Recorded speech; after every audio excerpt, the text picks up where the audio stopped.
everyone, and welcome back to my true crime channel. I hope you're all well. Today I want to discuss the extremely mysterious and bizarre disappearance of Surrey schoolgirl Ruth Wilson, who disappeared aged 16 in 1995. So this is a case that has fascinated me over the years, and I must say it was a case that had gone out of my mind for a period of time until one of my very kind subscribers and one of my old school subscribers, who always leaves me fantastic, very interesting comments, Chris, you know who you are, asked me to look into the case. Thank you, Chris. I'm really glad that you asked me to look into the case again, because upon looking back into the case, researching it much more than I ever did years back when I first heard about it, I've found a lot more that raises red flags for me about the disappearance of Ruth, and I've now got more questions than I had before, but I'm really glad that I've now looked into this case. So Ruth Wilson was a 16-year-old schoolgirl who disappeared in 1995. Ruth disappeared at age 16 and she was from Betchworth near Dorking in Surrey in England, which is in the south of the country of England, and Ruth disappeared on the 27th of November 1995. The last known sighting of Ruth was by a taxi driver who dropped her off on a cold and wet night, as I said, in November 1995, and he dropped her off at a local beauty spot which is called Box Hill. It's a very tall hill, around 735 foot high. It dominates the local landscape and it's a real beauty spot where a lot of people go to have picnics and walk their dogs. A lot of teenagers go there, and it was known that it was somewhere that Ruth often frequented. She often went there on her own, perhaps to read, perhaps to think, and it was certainly somewhere that Ruth was known to have visited before. But as I said, the last sighting is by the taxi driver who drops her off there.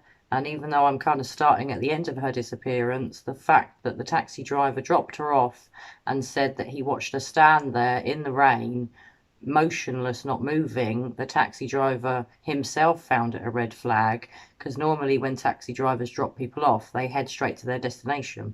They don't tend to loiter around and not move. He said he found that very odd, and obviously it makes you wonder, was Ruth waiting for someone?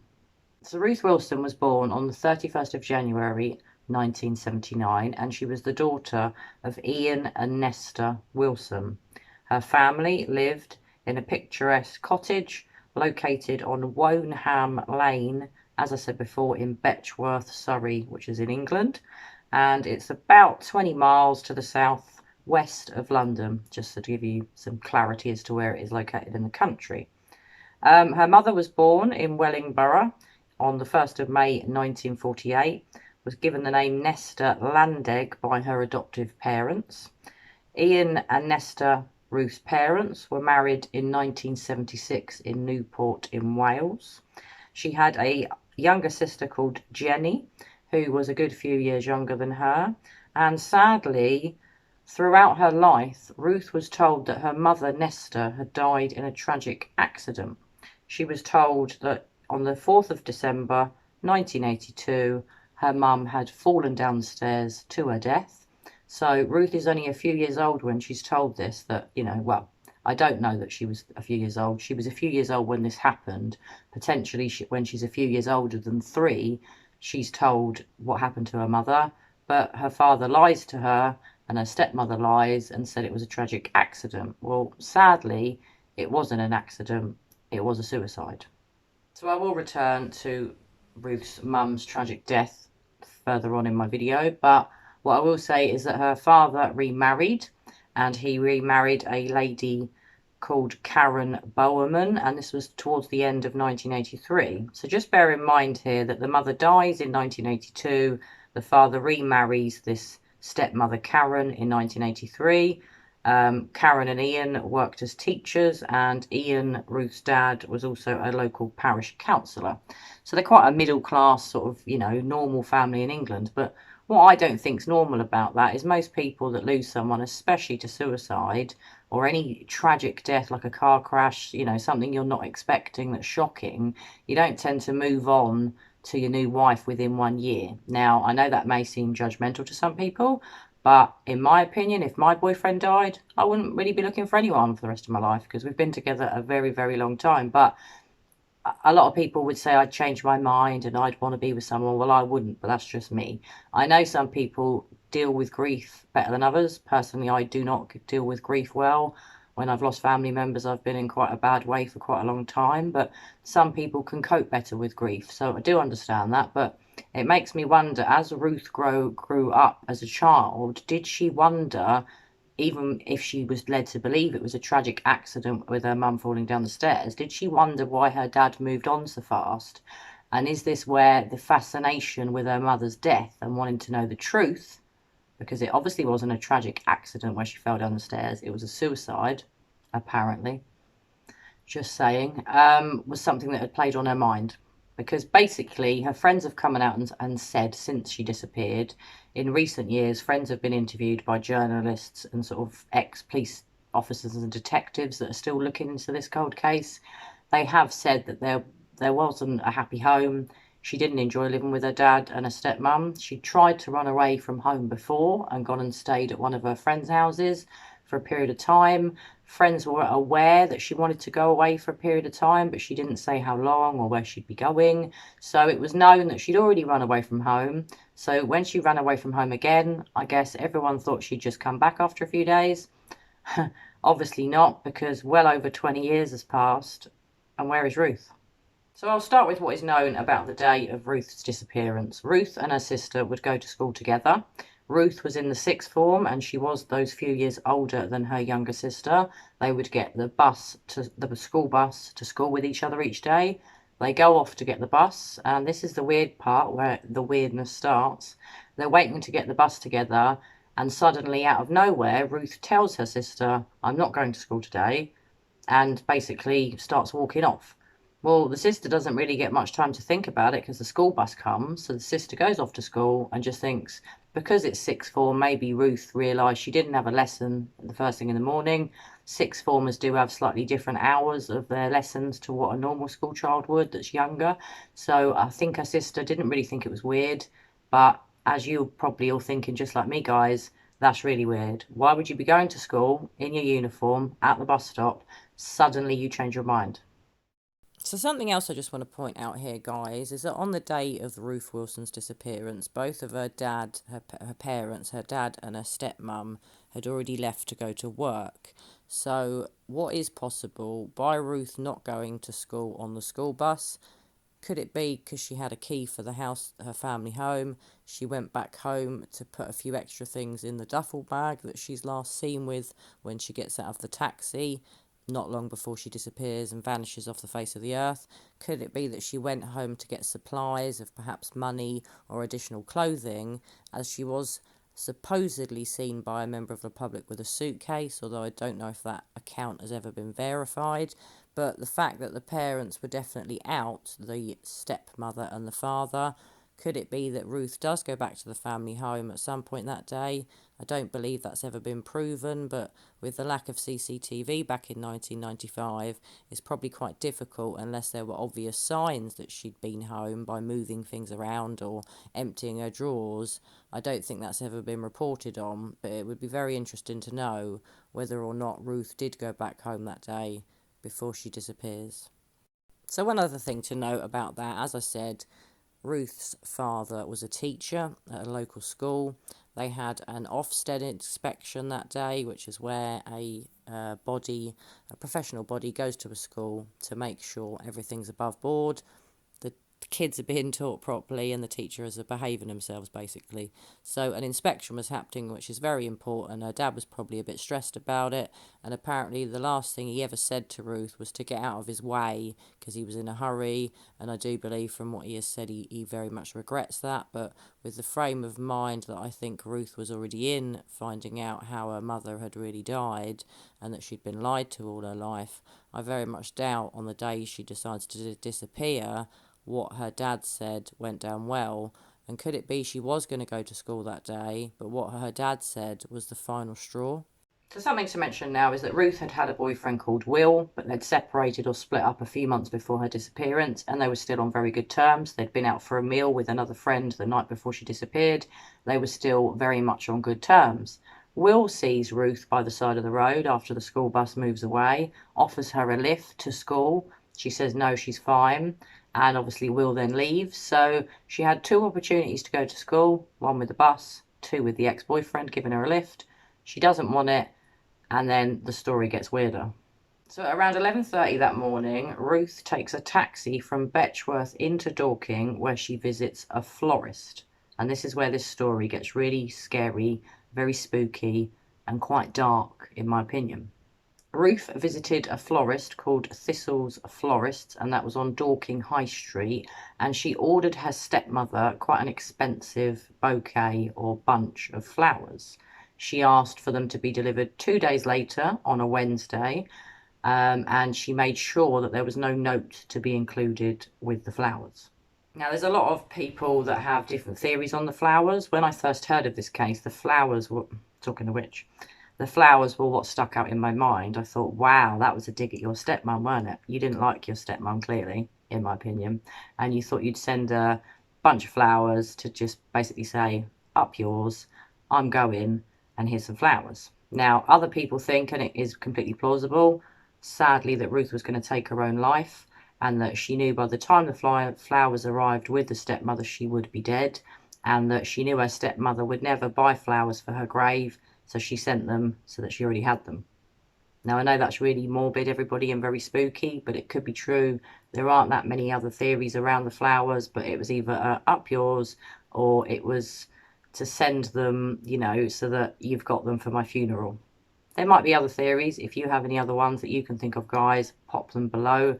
But, you know, you could also say that it was to send flowers to make her feel better because Ruth was dead.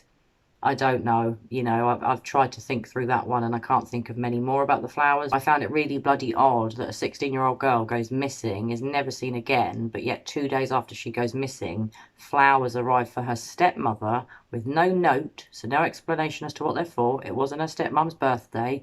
There hadn't been an anniversary or anything, any reason to send the flowers. Is really bizarre and really dark and twisted, and it makes you wonder, why on earth did Ruth send those flowers? So Ruth then spent the rest of the afternoon at the local library. She enjoyed going to the local library. It was somewhere she was known to visit. Other things that Ruth were interested in were cycling, visiting her friends, music. She was a member of the local church, in the choir. I think she was even a member of the bell ringing sort of team at the local church. So she had a lot of interests, but going to the library and reading in the library, obviously, was one of her passions. So Ruth goes to the library in Dorking, and she spends most of the afternoon there, and at around 4 to 4:15 she takes the taxi from Dorking railway station to the local beauty spot. So she obviously has to walk a certain distance from the library to the railway station to get this taxi to the local beauty spot. It's about a 10 or 15 minute drive apparently to get to the top of the hill. She was dropped off on a bridle way not far from a local pub that at the time was called the Hand in Hand pub. It is now called the Box Tree. So it's funny that no one from the pub saw her, but obviously on a winter's night when it's, you know, drawing in, it would have been getting dark at that time at 4 o'clock. You know, not everyone might have seen her out the pub window. So a lot of people have wondered why no one at the pub saw anything. But if you're all inside a pub and it's dark, you're not necessarily going to see anything. But it's just something to note that there was a pub nearby where people would have been drinking or eating. As I said, the taxi driver said that her behaviour was strange. The fact that she gets out of the car, she doesn't move. She just sort of stands there, and he's sort of looking at her as he's driving off in the rearview mirror thinking, why hasn't she moved? And where's she going? She's not going anywhere. He obviously then thought, was she meeting someone? Just to go on back to the taxi driver, he obviously was investigated, but he was found to not be involved in Ruth's disappearance. But because he was the last person to see her, naturally he was investigated by the police. But it turns out he wasn't involved in Ruth's mysterious disappearance. So I'd just like to tell you what Ruth was wearing, just so that you can be aware of that, especially if you were in England in the mid-90s, in 95. If you were around and you lived in the Surrey or Dorking area. Ruth was wearing a red knitted jumper. She was wearing black velvet trousers, apparently small ankle boots, which are known as pixie boots, that were black small boots, the short boots, you know, that stop above the ankle. She had a small lady's watch on her left wrist. She also had a small blue duffel bag, and apparently she had a personal stereo and tapes. Now, For anyone that's watching that wasn't around as a child like myself in 95, might not be aware what a personal stereo is. It's not your mobile, guys, if you're under 25. It was a big thing like this, or maybe not that big. It was about that big, and we used to be able to put a tape in it and some headphones. A tape, you say? What's that? I mean, God, I even had a CD one, you know, a Sony thing about that big that you put CDs in and used to carry around in your handbag. Well before the days of iPods or mini discs or all the other little bits of technology that have come along since then. How far has technology moved? So she obviously loved music if she had a personal stereo with her, but that was what Ruth was wearing on the day she disappeared. And as I said, once that taxi driver drops her off at Box Hill, Ruth is never seen again. So just to give you a bit more information about Ruth and other things that she did in her teenage life, she was a babysitter for quite a lot of neighbours. So she was obviously a very trustworthy girl that people trusted to look after their children. So she earned some extra cash from being a babysitter. And she also worked in a local music shop. So she clearly loved music to work in the music shop. So she would have had money from the 2 part-time jobs. But obviously with them being part-time jobs in the 90s, it wouldn't have brought her a lot of money, even for her to be able to afford the expensive flowers and all the taxis, you know.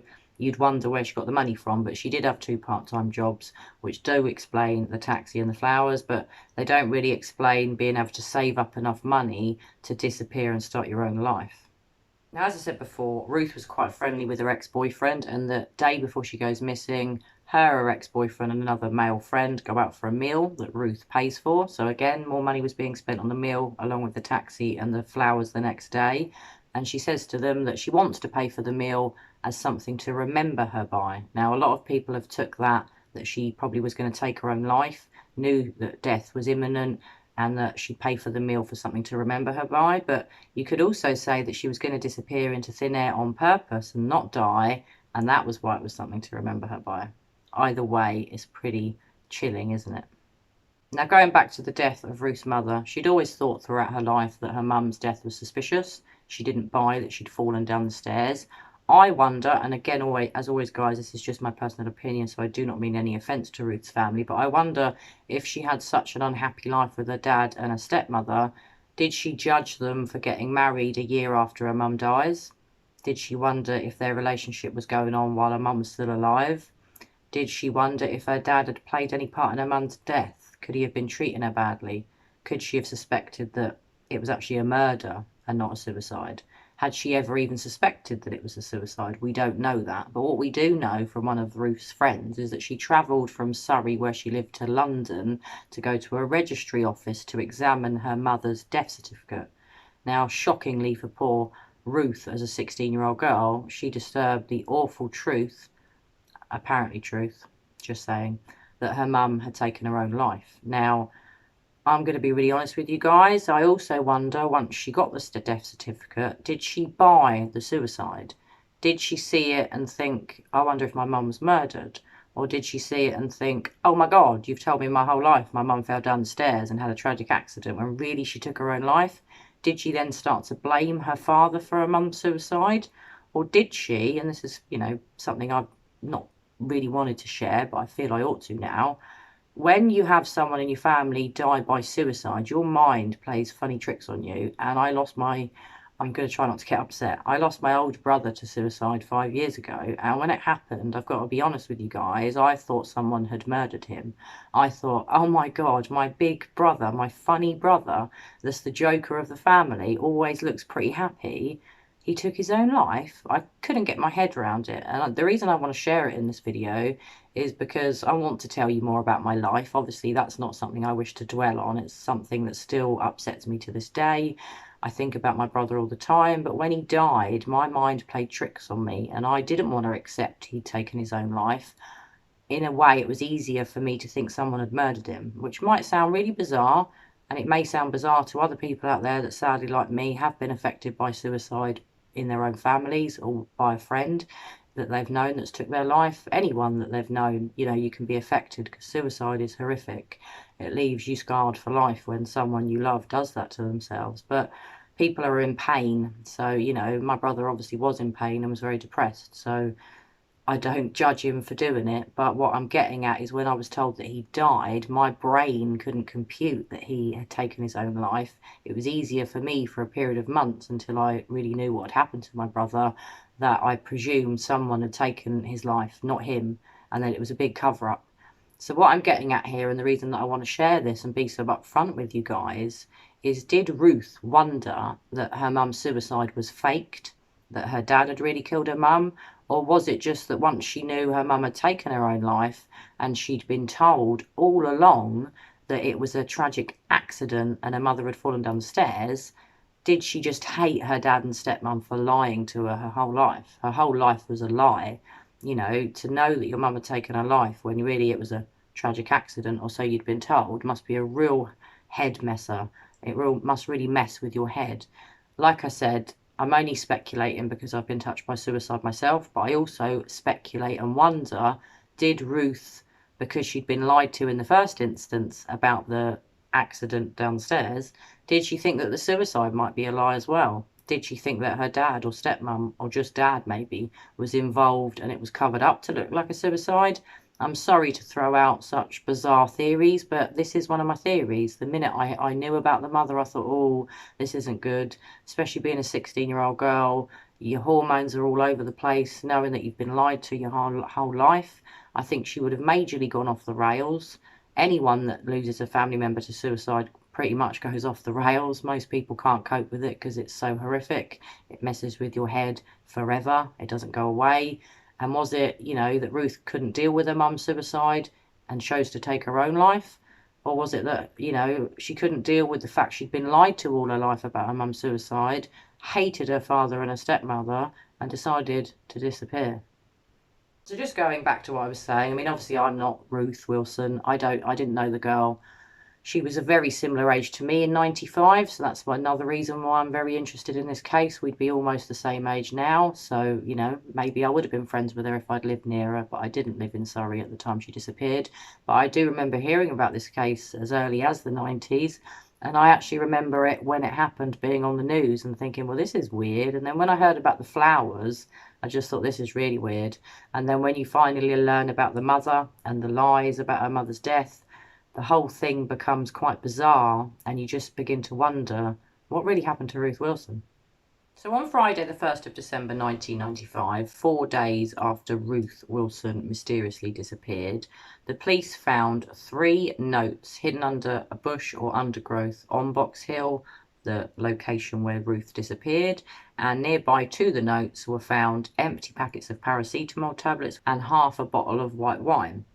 So one could be led to believe from that Ruth had taken her own life, or you could think, and I know these are disturbing theories, but I'm going to have to share them because I've thought of them, that she'd taken her own life, she'd made it look like she'd taken her own life to fake her own death so she could disappear, or even more tragic and disturbing, someone murdered Ruth and made it look like she'd taken her own life.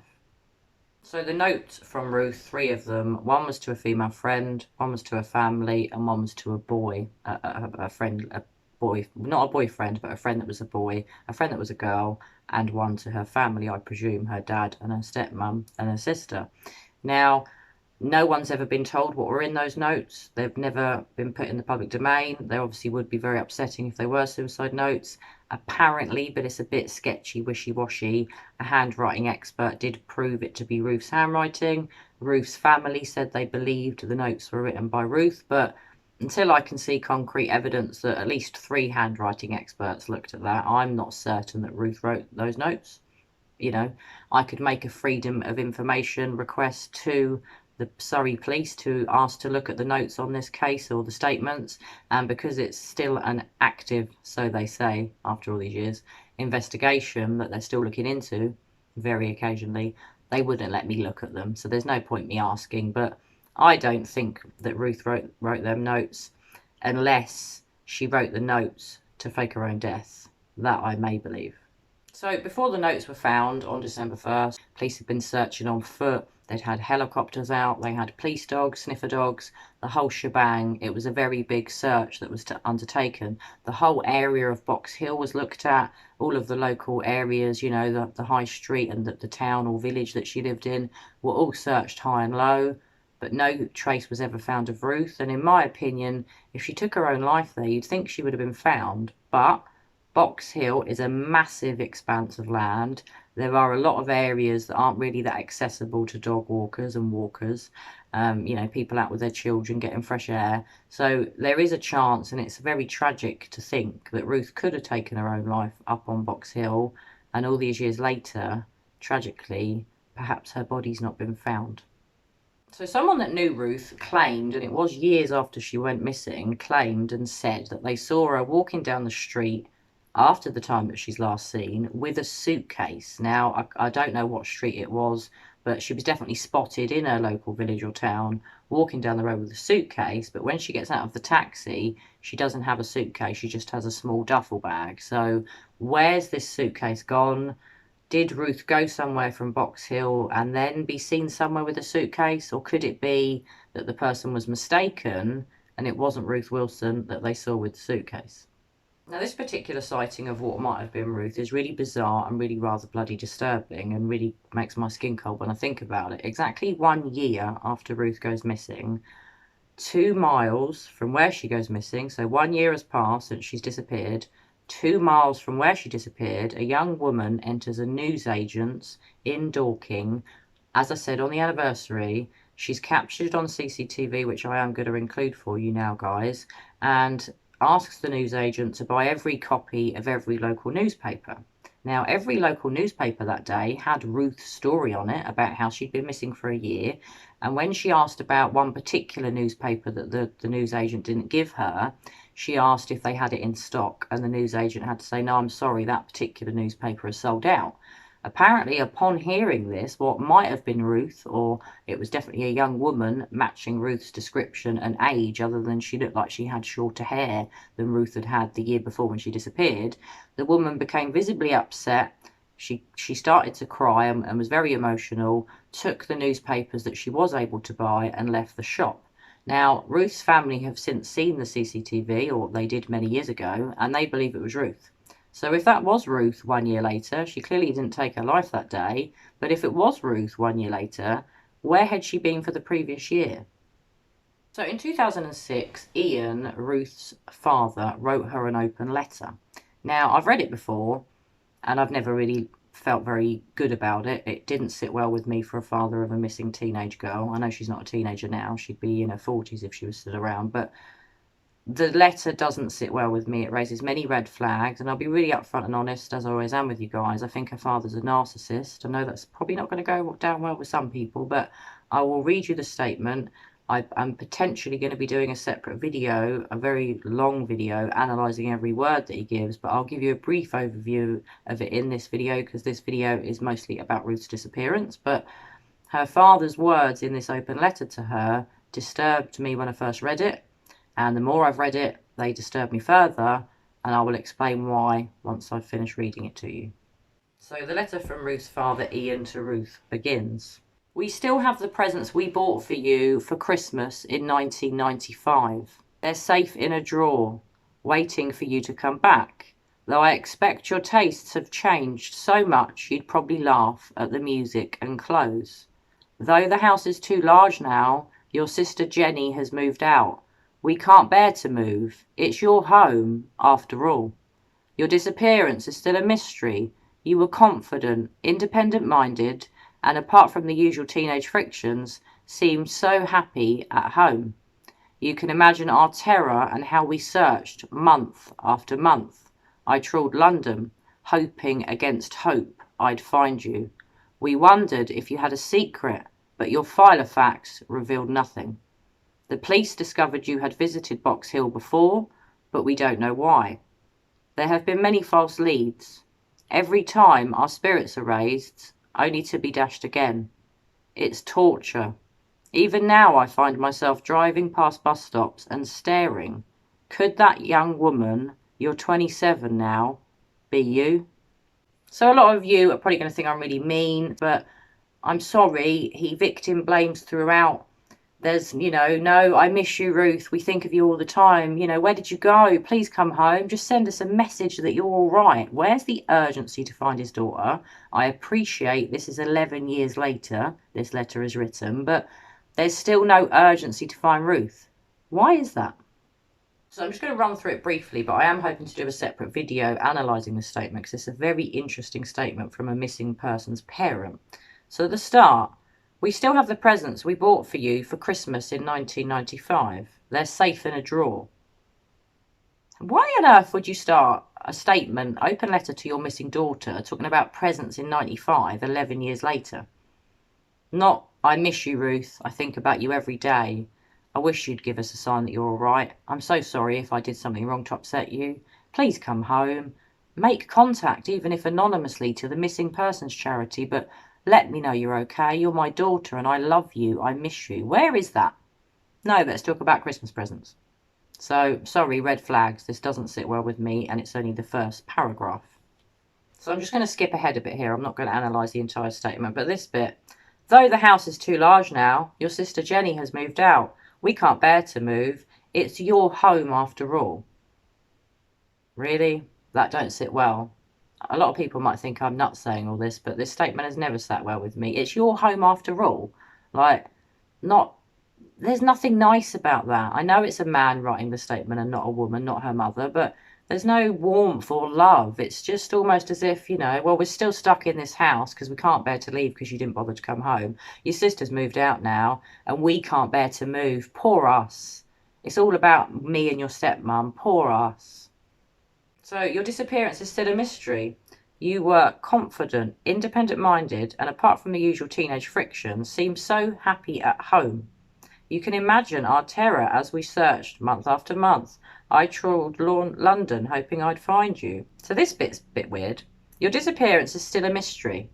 What missing person's family member says that? Obviously it's still a mystery. You're not going to say that to them in an open letter, are you? Just weird. It doesn't sit well with me. Then a whole bit about her being confident, independent-minded, and apart from the usual teenage friction, seems so happy at home. Really, what? Why do you need to say that she was so happy at home? She obviously wasn't, and you're trying to make it sound like she was, convincing us you had a happy family life.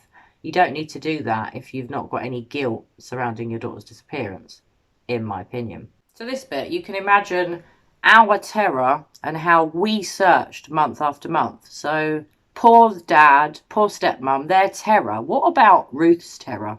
If Ruth had been abducted or murdered or had come to harm, what about her terror? There's no urgency to find Ruth in this statement from her father. There's no sympathy for Ruth or what's happened to her. It's all about me, which is why I have sadly concluded I believe her father was a narcissist or is a narcissist, and that is potentially why Ruth didn't want to live at home anymore, because her father didn't treat her very well, and perhaps potentially Ruth blamed her father for her mother's death.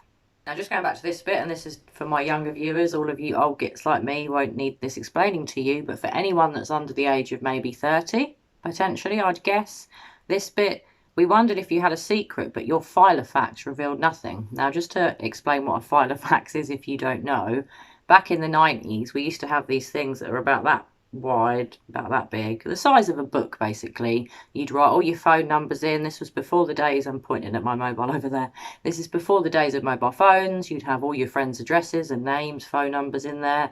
You might write, you know, it might be a diary that you could use for a diary as well. It was an organizer basically, like a mobile phone in a book. You could write all your plans for the day in it. You could keep emergency and, like I said, numbers and addresses of your friends and family. Especially if you worked in an office, they were very useful to be used as a planner and an organizer. And most people, including teenagers, including myself, had one in the 90s. So if you weren't aware what a filofax was, Google it to look at a picture. But we all had one pretty much in the good old days of the 90s. So I'm just going to jump forward again because, like I said, I'm not fully statement analysing this statement, but just dash forward to this bit. Every time our spirits are raised, only to be dashed again. It's torture. And then I'll stop there. So it's torture. What about torture for your daughter? What about what happened to your daughter and your feelings of worry about what happened to Ruth?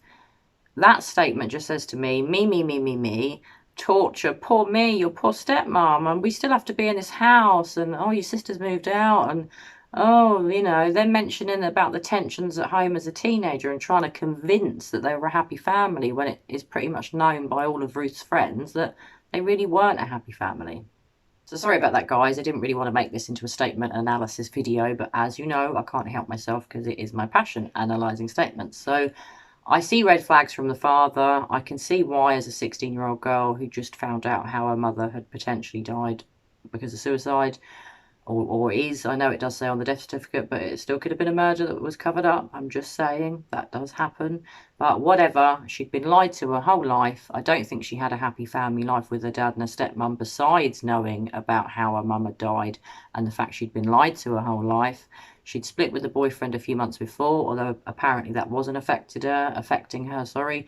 But, you know, she'd had a few bad grades at school that she was perhaps worried her dad was going to be angry with her about. So there was quite a lot of reasons to leave home. She'd already left home before, a few months before her disappearance, where she's never seen again. So I still conclude from this that Ruth wanted to disappear.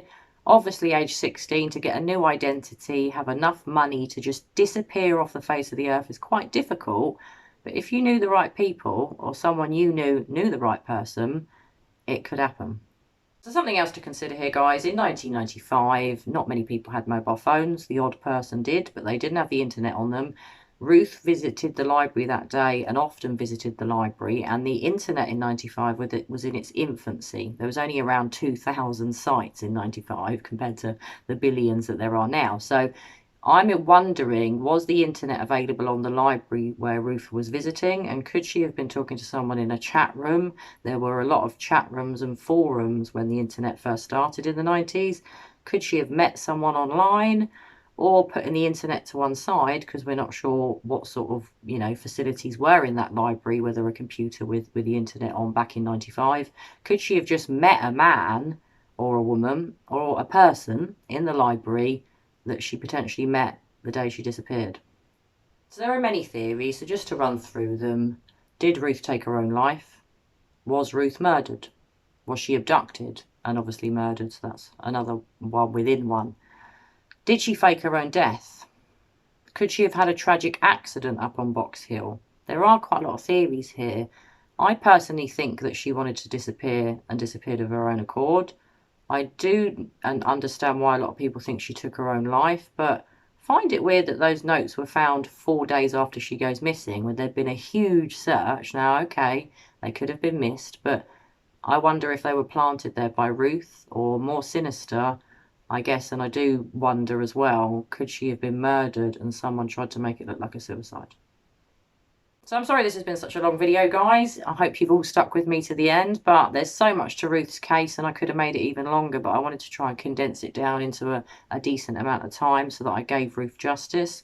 I told you as much about the story as I could. I'm potentially going to make more videos on this case. I'm certainly going to do another video analysing Ruth's dad's open letter to her in much, much more detail than I have today, to tell you in detail further why I feel that that letter from Ruth's dad to Ruth raises many red flags. The 25 long years have passed, and it will be 26 years at the end of this year since Ruth Wilson tragically disappeared at Box Hill on a cold, wet night in November 1995, never to be seen again. Where is Ruth? I'm not sure. I'd love to know your thoughts as always, guys, so please pop your comments below. Let me know what you think happened to Ruth. You know, out of all the theories that I've given, have you got any other ones of what could have happened? You know, do you think a teenage girl could have faked her own death? Or even if she didn't fake her own death, could she make herself disappear? Going back to the 90s, you know, there wasn't as much CCTV in 95, so that's another reason that she could have escaped and gone off to live a new life somewhere and not been seen. Cars didn't have dash cams, people didn't have mobiles with cameras on them. You know, we didn't live in a big brother world with cameras watching our every move. So it was much more easier to disappear in the 90s. But was it possible for a 16-year-old to just make herself disappear on purpose? So 16-year-old Ruth, I know she wouldn't be now, she'd be in her early 40s, but Ruth Wilson will remain in my thoughts. I'm going to continue looking into this case to try and see if I can figure out anything more as to what might have happened to Ruth, but it's a very bizarre missing persons case. Thank you very much, Chris, for suggesting that I cover it. More has come to light, especially regarding the mum's death. That's given me many avenues of thought, but I personally think that Ruth Wilson wanted to disappear. So like I said, guys, please share your views and thoughts with me. Pop your comments below. What do you think happened to Ruth? Do you think Ruth will ever be found? Is this a real weird case to you? Because it's really weird to me, especially with the flowers to the mother, or sorry, the stepmother, not mother, and the actual mother's death. It's all very weird, and I really hope that after all these years, 25 years, that one day soon, Ruth Wilson will be found. Well, anyway, guys, as always, I hope you're all well. I hope you're taking care of one another. I hope whatever it is that you are in this big wide world, you're having a fantastic day. I hope you've enjoyed my video today. I hope you're here for my next video. And as always, I will be back very soon with another true crime video. Bye for now.